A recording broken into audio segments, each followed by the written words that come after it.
I'm not a germaphobe, but that led me to the break. The flu shot. I'm going to make sure I'm on time here. The flu shot is one of my favorite things to talk about. I don't get a flu shot, just so you know. Flu shot is an activated vaccine containing the virus that they load you up with, and it's supposed to expose you to it and prevent you from getting that virus. But we know that there's different strains of viruses, and so that's one in particular. But that doesn't mean you won't get sick. And some people say, well, I got sick from the flu shot. Well, it might not necessarily be that you got sick from the flu shot. You might have gotten vaccinated for a particular type of virus. They come from companies, big companies.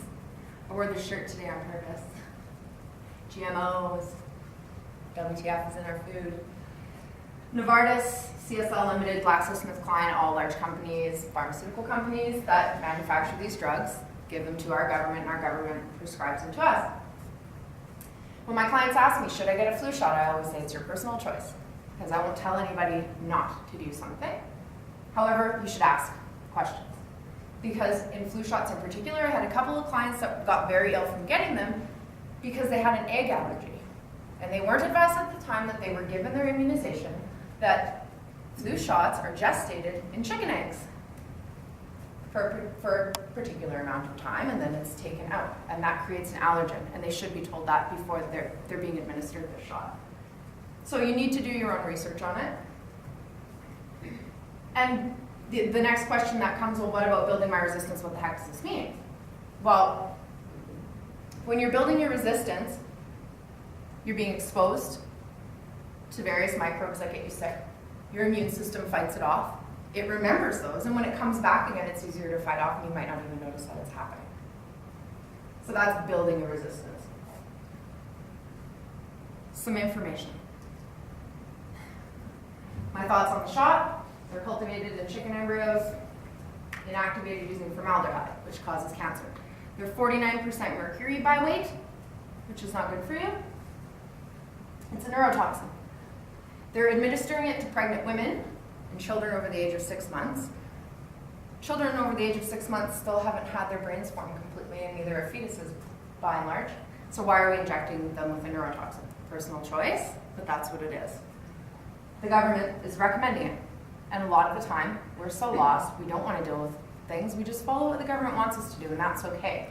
We hope that they're getting us to do things out of the goodness of their hearts, and not that health and wellness has now become a business, and they need to push product, right? Sickness is a business. I find when vaccine batches are ordered, and when they start going off, you'll see more signs on the ground. Come get your flu shot, come get your flu shot. And a friend the other day came to me and said, I went in to take my kid for whatever at the clinic, and the nurse was trying to drag us both in to get flu shots, like literally hands on come in, and I thought, oh, that's crazy. I said, maybe their vaccines are still dating or something, and they need to get rid of them. Keep the demand created, right? Because if less of the product is being used, less of the demand is there, and they're not going to push it as far as they do.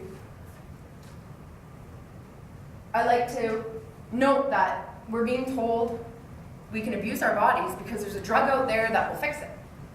So don't worry about it. If you don't have time to take responsibility for your own health, we'll come in, we'll give you a pill, we'll give you a needle, and that's fine, and you don't have to deal with it. This is being told to us by the same people who in the 1960s told us that smoking was good for you. Have a smoke. You have a tar deficiency, have a smoke. That is what's wrong with you, you need to smoke. Whoops, 1975 or whatever it was, yeah, we were wrong.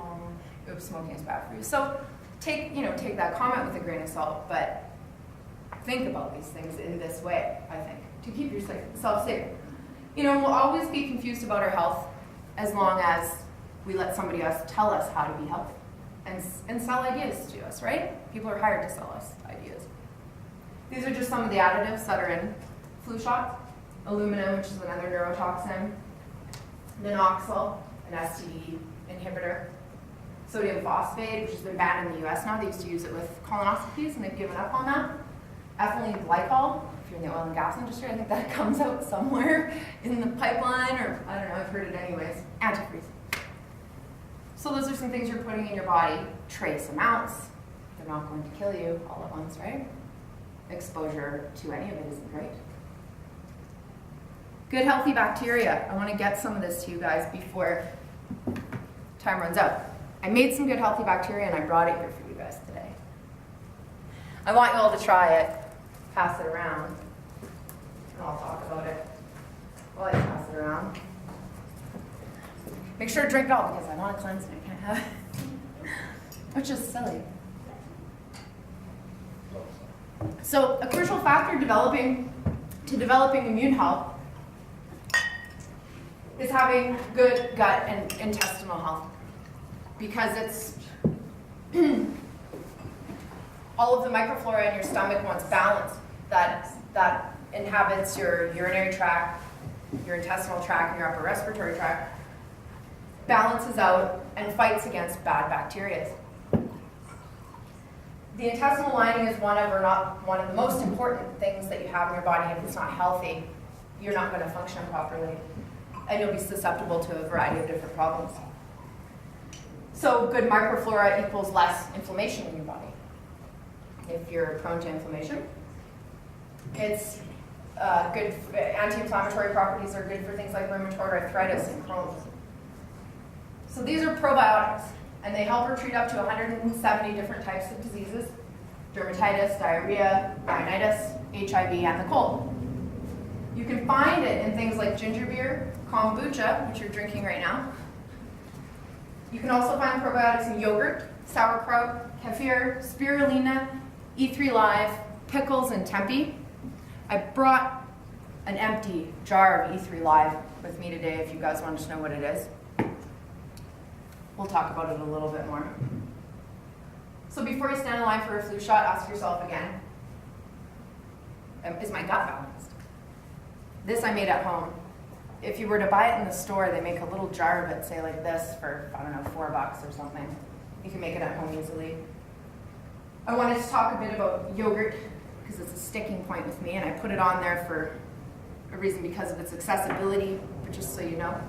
Would you mind just giving a sentence or two about kombucha and what it is, because not everyone's familiar with it? Yep, kombucha is I'll get into probiotics a little bit later, but kombucha is just, it's a drink that you're drinking. It's made of tea and sugar primarily, and it's got a live bacteria culture inside of it. So you see it, it looks like a big piece of rubber. You make it in a big jar, you ferment it. Through the fermentation process, most of the sugar is killed, and what you've got left in here is probiotic bacteria culture that you can drink that balances your inner ecosystem. Yeah. So it's okay for diabetics. This one's a little bit sweet. I wouldn't recommend it if you are diabetic to drink too much sweet stuff. Conventional yogurt, that belly dancing commercial, Activia, whatever that stuff is, it's full of sugar and cholesterol. You can essentially see it as a bunch of sugar and cholesterol. You need to choose natural yogurts. People are just in there buying this kind of stuff with this purple stuff in the bottom that you mix up that tastes like straight up sugar. Read the labels, it's a chemical shitstorm. You do not want to put that stuff into your body. Natural, plain yogurts. You want to flavor it, add some agave nectar, add some berries, add whatever. But don't go for the stuff that's prepackaged like that. If it's non-fat, it's got aspartame in it. We don't have another 7 hours. Aspartame is bad.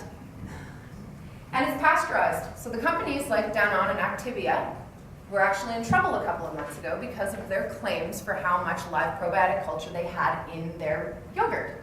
It's the greatest thing for you, eat it. Because of pasteurization, you cook the hell out of it. You kill, naturally, 90% to 100% of everything inside of it. You can't guarantee it's alive.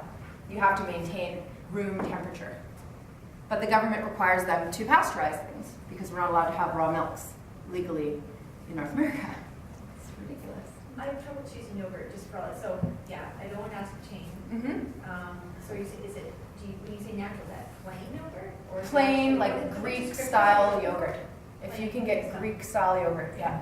And then the best thing to do is flip it over to the ingredients, and if it takes up more than 2 lines, don't buy it.